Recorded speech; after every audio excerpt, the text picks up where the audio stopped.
So guys, jadi obrolan gue sama Judika dan Duma itu kayak membuat gue sangat terinspirasi sih. Kayak ini ada bagian ketika Duma lagi ngomongin ini. Kalian lihat yang ini deh. Tapi aku selalu nggak pernah ngelawan. Gue nggak ngerti bedanya nggak ngelawan sama tetap pacaran. Maksudnya gue yakin juga di sini ada beberapa yang hubungannya nggak direstuin sama orang tua. Nggak ngelawan itu dalam arti gini, kalau mereka marah sama aku kayak dasar kamu anak nggak ini gini atau nggak menghargai orang tua misalnya orang gitu. Tua disuruh ini. Aku tuh cuman bilang ya, terus habis itu diem gitu, lebih ke gitu. Terus jangan pacaran gitu. Aku nggak bilang enggak, tapi aku bilang kita lihat nanti aja mah, jodoh kan nggak tahu. Selalu jawaban begitu. Nah, jadi ada yang menarik banget ketika Duma tadi barusan ngomong ya, karena Duma bilang dia nggak memaksakan pendapat dia ke orang tuanya atau ke ibunya gitu ya. Dia tetap dengan hormat dan sangat menghargai ibunya dan dia nggak pernah ngebantah. Padahal emang udah jelas, dia tahu dan dia percaya kalau misalnya pasangan hidupnya adalah Judika. Tapi tetap dia dengan sopan menerima, tapi dia yakin dan dia terus berdoa supaya suatu saat Tuhan akan merubah hati ibunya tersebut. Dan itu menurut gue powerful. Emang bener sih, kita gitu ya sebagai anak, jujur gue sendiri gak akan pernah bisa ngerubah hati orang tua gue. Tapi yang gue bisa lakukan adalah berdoa kepada Tuhan supaya Tuhan merubah hati orang tua gue. Ya gak sih? Jadi gue suka banget dimana Duma tahu boundaries dia itu apa. Batasan-batasan dia sebagai seorang anak itu apa, tapi batasan dia sebagai seseorang wanita dewasa, bukan lagi seorang perempuan yang masih harus nurut yes and amen kepada ibunya gitu kan.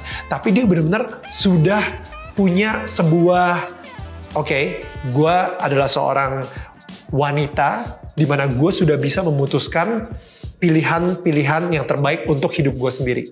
Dan yang lebih keren lagi, Duma juga tahu pilihan hidup dia itu jatuh kepada Judika. Ketika dia ngerasa Judika ini adalah seseorang yang cocok banget sama dia, Judika akan menjadi teman hidupnya untuk selamanya. Dan dia percaya Tuhan akan selalu memberikan dia yang terbaik. Kenapa dia percaya seperti itu? Karena dia tahu nilai dia sebenarnya apa. Lu lihat deh bagian ini, ketika Duma ngasih tahu ke kita semua bahwa dia tahu harga dia sebenarnya itu berapa. Cewek-cewek sekarang itu kalau mau dapat cowok yang bagus, dia juga harus punya value sebenarnya ya kan. Value itu kayak misalnya nih ya, contoh kecil aja yang lu kelebihannya apa sih? Makanya cowok itu milih lu. Kita harus menaikkan nilai kita, bukan kita jual, gua begini loh, bukan. Bukan jual mahal bukan juga jual gitu. Mahal. Tapi biarkan cowok itu tahu dengan sendirinya, dia akan bisa menilai kita kok. Kalau kita merasa kita punya kelebihan, terus kita juga mau membuat diri kita lebih baik, ya kan? Banyak kelebihan-kelebihan lain yang kita rasa kalau kita berhubungan sama laki-laki, kita itu sebagai penolong gitu loh.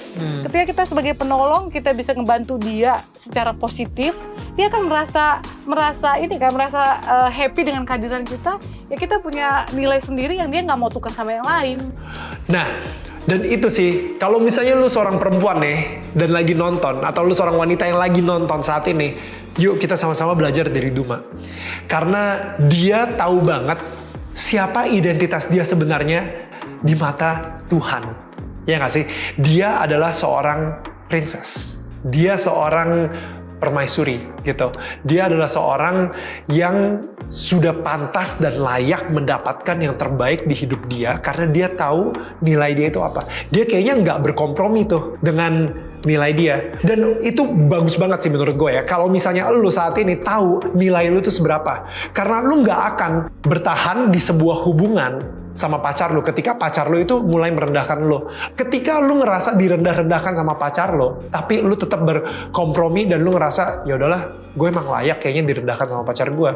Itu gue ngerasa nih lu gak tahu nilai sebenarnya dari identitas lu itu seberapa besar gitu, apalagi di mata Tuhan. Lu bayangin aja kalau misalnya seorang ayah, misalnya gue gitu ya, seorang ayah gitu ya, ketika gue ngeliat anak gue dicela-cela sama teman-temannya, diejek-ejek, abis itu direndah-rendahkan sama teman-temannya, seberapa sedih gue sebagai seorang ayah. Dan gue pengen lu tahu itu juga gitu.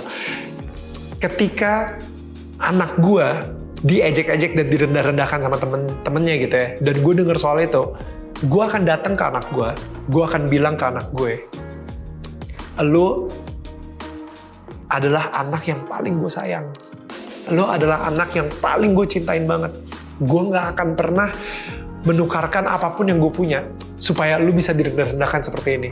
Lo mempunyai value atau nilai yang sangat tinggi banget karena lo anak gue. So, know your value. Know your value. Tahu berapa harga lo di mata ayah lo sendiri, di mata Tuhan. Right? So guys, thank you banget. Ini bukan kebetulan kalau misalnya lo nonton ini. Gue berharap banget kita sesama tetangga saling menguatkan.